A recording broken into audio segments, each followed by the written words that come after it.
दोस्तों, हमारी आज की कहानी का टाइटल है एक्सीडेंट। एक डॉक्टर बड़ी ही तेज़ी से हॉस्पिटल में घुसा।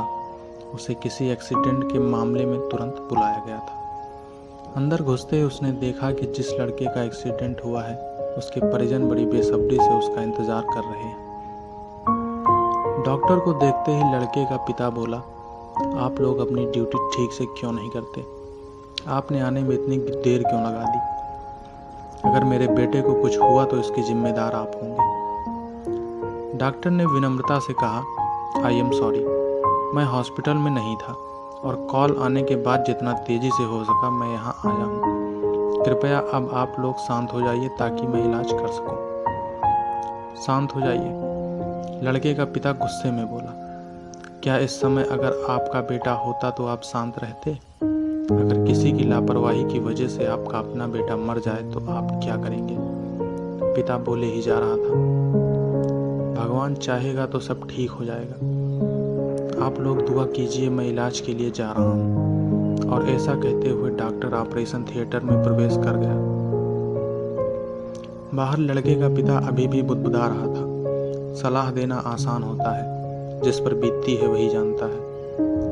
करीब 1.5 घंटे बाद डॉक्टर बाहर निकला और मुस्कुराते हुए बोला, भगवान का शुक्र है, आपका बेटा अब खतरे से बाहर है। यह सुनते ही लड़के के परिजन खुश हो गए और डॉक्टर से सवाल पर सवाल पूछने लगे। वो कब तक पूरी तरह से ठीक हो जाएगा? उसे डिस्चार्ज कब करेंगे? पर डॉक्टर जिस तेजी से आया था उसी तेजी से वापस जाने लगा और लोगों से अपने सवाल नर्स से पूछने को कहा। ये डॉक्टर इतना घमंडी क्यों है? ऐसी क्या जल्दी है कि वो 2 मिनट हमारे सवालों का जवाब नहीं दे सकता? लड़के के पिता ने नर्स से कहा। नर्स लगभग रुआंसी होती हुई बोली, आज सुबह डॉक्टर साहब के लड़के की एक भयानक एक्सीडेंट में मौत हो गई और जब हमने उन्हें फ़ोन किया था तब वे उसका अंतिम संस्कार करने जा रहे थे और बेचारे अब आपके बच्चे की जान बचाने के बाद अपने लाडले का अंतिम संस्कार करने के लिए वापस लौट रहे हैं। यह सुन लड़के के परिजन और पिता स्तब्ध रह गए और उन्हें अपनी गलती का एहसास हो गया।